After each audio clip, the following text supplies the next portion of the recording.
Didn't the Romans invent pizza? Yeah, that's a trial for sure. Pizza's more than a trial, it's a foundation of civilization. Yeah, what could be more important than food? The stuff of life.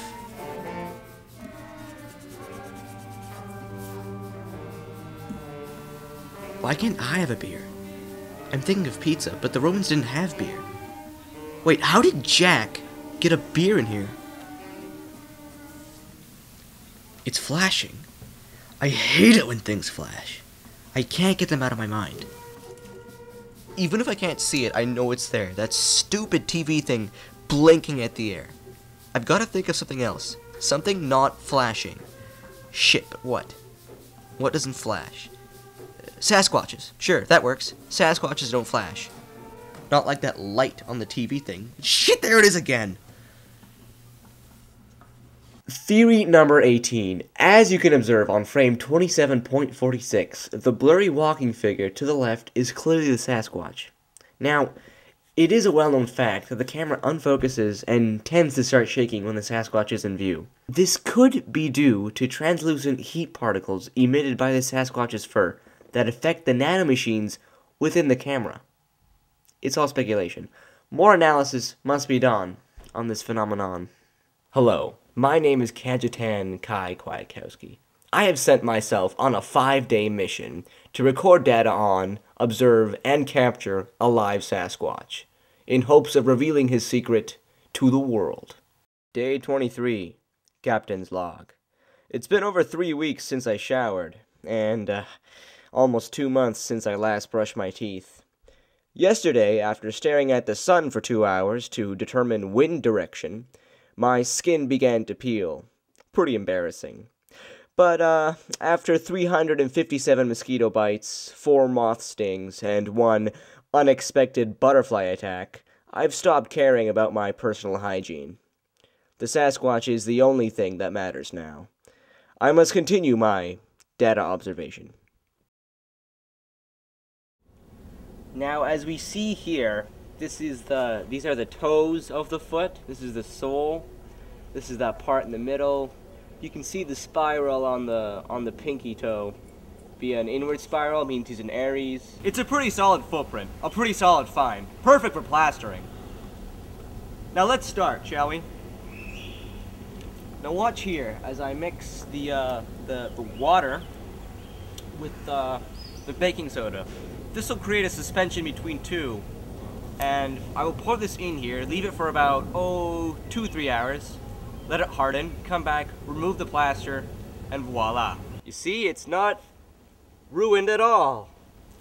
It's not liquid or terrible. It's solid, and I can pick it up and use it for evidence to show everyone that I'm right, even though the Sasquatch came. I have tried to create foot plasters with a mixture of water, baking soda, and vinegar, but to no avail. After discovering several face prints in the ground, as opposed to footprints, as he should usually leave, I was shocked and began to speculate, in which I remembered Sasquatches do get drunk from drinking kokanee beer, as we see so many times in the kokanee beer ads. See this? Clearly I have been thwarted again by this Sasquatch. I left him 6 cans of kokanee, and instead of drinking them, he either crushed them or just emptied them out for all the rocks and ferns to enjoy. Perhaps it's because kokanee has been using him as their official mascot without permission all these years. Maybe he's concerned about his image. This theory was confirmed when he drank a full pack of Coors Light after I left it in another tree. In fact, I do believe he wrote a thank you note in the dirt next to the finished beer in the Bigfoot language. Day 26. Memo to self, don't leave the pizza pops unattended in the toaster oven. Tonight, at around 7:34 p.m., I placed 2 cheese-flavored pizza pop snacks in my tent's toaster oven, expecting them to be ready within the next 4 minutes. I left the tent to release a stream of urine, only to return to find the pizza pops missing from their place of cooking, replaced by strands of brown, wiry hair, presumed to be the Sasquatch. All I have left now is the deluxe flavored pizza pops. P.S. that.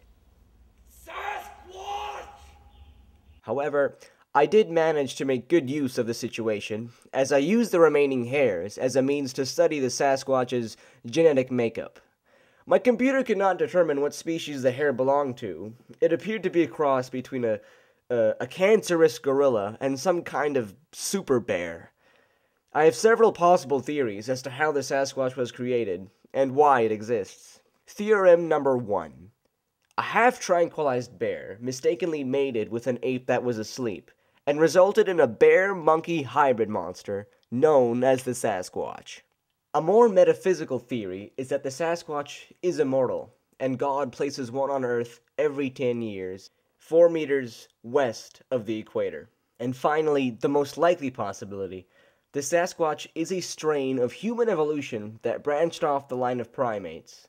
While humans evolved into a civilized society of order and technology, the Sasquatches evolved into a hyper-elusive, hairy Mega Man with boosted intelligence that roamed the woods. Day 28, Colonel's Log. While watching Seinfeld on HBO, episode 15B, the episode where George is bald, I heard a wild human-like howling outside about 4 clicks away. I did record the crying in an attempt to decipher the vocal cord abilities of the Sasquatch. It didn't reveal anything new, but playing it backwards did present an ominous message. You will die today.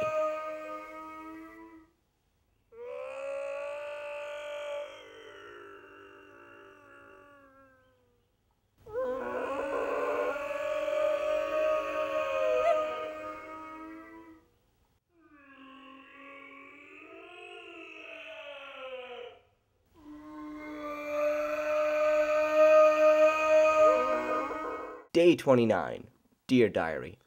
Today with my 20 magnification optical binoculars, I think I spotted the Sasquatch about 40 yards away, only he stood still for about 46 minutes straight, so it may have been a peculiar looking tree stump. Later I tried to boost my visual power further, but I still wasn't sure. Finally, I upgraded to 40,000 magnification cataract enhancers and confirmed my suspicions. It was in fact a tree stump. I ordered pizza tonight and told the delivery man to drop it off on my GPS coordinates in the woods.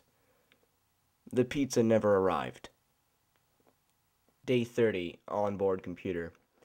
To prevent any further damage to the evidence and to hide my tracks, I put on snowshoes and changed my movement of walking. Again, I spotted a Sasquatch-looking object a fair distance away. This time, I attempted communication in the form of semaphore. I received no response. February 38th, the year 2000X. Kai's Journal. I believe after 3 weeks of study in the woods, my understanding of the Sasquatch movement and behavior is strong enough to initiate Phase 2. Capture. Knowing the Sasquatch's choice of food, both cheesy pizza pops and Coors Light, I used both of these items as bait in an elaborate trap that took me hours to construct. The trap consisted of the snack bait, a plastic fan, and several wooden sticks that would come tumbling upon him if he entered. Surely it is flawless.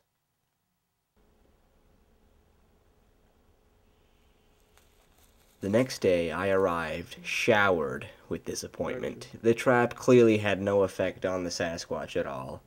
He was simply given a free meal. In retrospect, I should have given him not all of it. P.S. If the pizza delivery man does not arrive soon, I may die. Day 40. To whom it may concern. I finally figured out the best way to capture the Sasquatch is to be a Sasquatch. This way, I can infiltrate his kind and fool them into walking inside an open semi-truck I have prepared, and then ship him off to New Zealand. There, I will breed their kind on a Sasquatch farm, and when I have 75, I will reveal their secret, first to my mom, and then the world. And finally, I'm also going to leave a note on my tent, saying, Dear pizza delivery guy, you, I hate you. And Mom, could you please tape the last few episodes of Pokemon I may have missed? I really want to know if Ash got that brimstone badge. And if he did, do something.